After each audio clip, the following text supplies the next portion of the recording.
नमस्कार दोस्तों। एक समय था जब पश्चिम बंगाल के पूर्वी मेदिनीपुर की राजनीति में एक नाम धीरे धीरे उभर रहा था। न कोई बड़ा पद, न कोई राष्ट्रीय पहचान, सिर्फ जमीन से जुड़ा एक चेहरा जो लोगों के बीच रहकर उनकी भाषा में बात करता था। और यही चेहरा आगे चलकर शुभेंदु अधिकारी के नाम से दोस्तों पूरे देश की राजनीति में जाना गया। दोस्तों, 15 दिसंबर साल 1970 को जन्मे शुभेंदु एक राजनीतिक परिवार से जरूर आते थे। उनके पिता शिशिर अधिकारी एक स्थापित नेता थे, लेकिन असली पहचान विरासत से नहीं बल्कि संघर्ष से बनती है। दोस्तों, ये मौका आया साल 2007 में, जब नंदीग्राम की धरती पर भूमि अधिग्रहण के खिलाफ एक बड़ा आंदोलन शुरू हुआ। ये आंदोलन सिर्फ जमीन बचाने की लड़ाई नहीं था, बल्कि सत्ता के खिलाफ जनता की आवाज था। और इसी आंदोलन में शुभेंदु अधिकारी ने वो भूमिका निभाई जिसने उनके पूरे जीवन की दिशा बदल दी। उन्होंने गांव-गांव जाकर लोगों को संगठित किया, विरोध को एक रूप दिया और खुद को एक ऐसे नेता के रूप में स्थापित किया जो सिर्फ भाषण नहीं देता बल्कि संघर्ष में खड़ा रहता है। दोस्तों, यहीं से उनका मॉस लीडर बनने का सफर शुरू हुआ। इसके बाद उन्होंने ऑल इंडिया तृणमूल कांग्रेस के साथ अपना राजनीतिक करियर आगे बढ़ाया।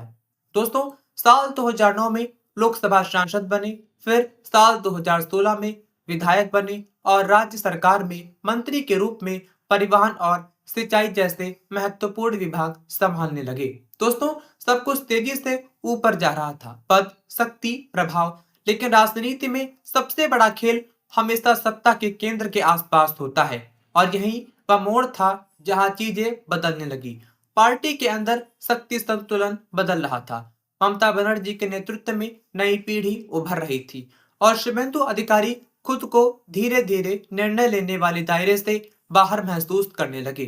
दोस्तों, ये सिर्फ विचारधारा का टकराव नहीं था, बल्कि पहचान और पावर का संघर्ष था। और फिर आया साल 2020, एक ऐसा साल जिसने उनके पूरे कैरियर की दिशा बदल दी। उन्होंने तृणमूल कांग्रेस छोड़कर भारतीय जनता पार्टी का दामन थाम लिया। यह फैसला उनके लिए जोखिम भरा था, क्योंकि बंगाल में बीजेपी उस समय पूरी तरह स्थापित नहीं थी। लेकिन यह एक सोची समझी रणनीति भी थी, क्योंकि पार्टी को एक मजबूत स्थानीय चेहरे की जरूरत थी और शुभेंदु अधिकारी के पास जमीनी पकड़ थी। और फिर आया साल 2021 का विधानसभा चुनाव, और यहाँ कहानी अपने सबसे दिलचस्प मोड़ पर पहुंच गई। सीट वही, नंदीग्राम, लेकिन इस बार मुकाबला था राज्य की मुख्यमंत्री ममता बनर्जी और उनके ही पूर्व सहयोगी शुभेंदु अधिकारी के बीच।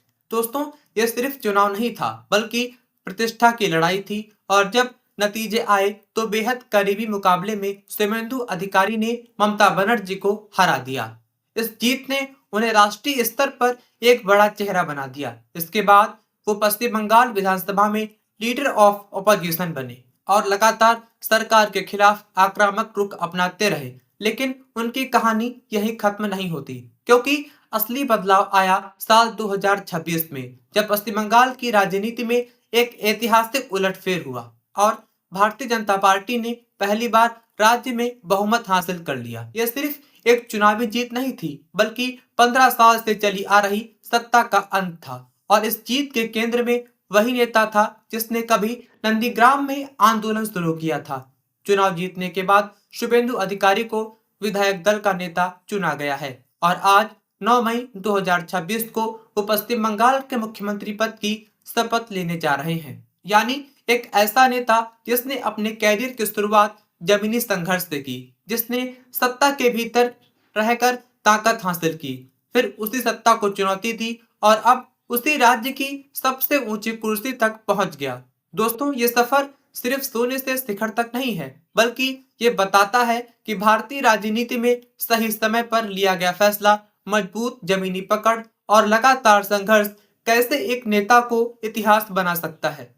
और अब जब वह मुख्यमंत्री बनने जा रहे हैं, तो सबसे बड़ा सवाल यही है कि क्या वो उस भरोसे को निभा पाएंगे जो जनता ने उन पर दिखाया है, क्योंकि असली परीक्षा अब शुरू होती है। दोस्तों, सत्ता हासिल करना मुश्किल होता है, लेकिन उसे संभालना उससे भी ज्यादा कठिन होता है। और यही तय करेगा कि शुभेंदु अधिकारी सिर्फ एक आंदोलनकारी नेता और चुनावी विजेता बनकर रह जाते हैं, या वास्तव में एक सफल मुख्यमंत्री के रूप में इतिहास में अपनी जगह बनाते हैं। खैर दोस्तों, इस पर आपकी अपनी राय क्या है, आप कमेंट कर सकते हैं।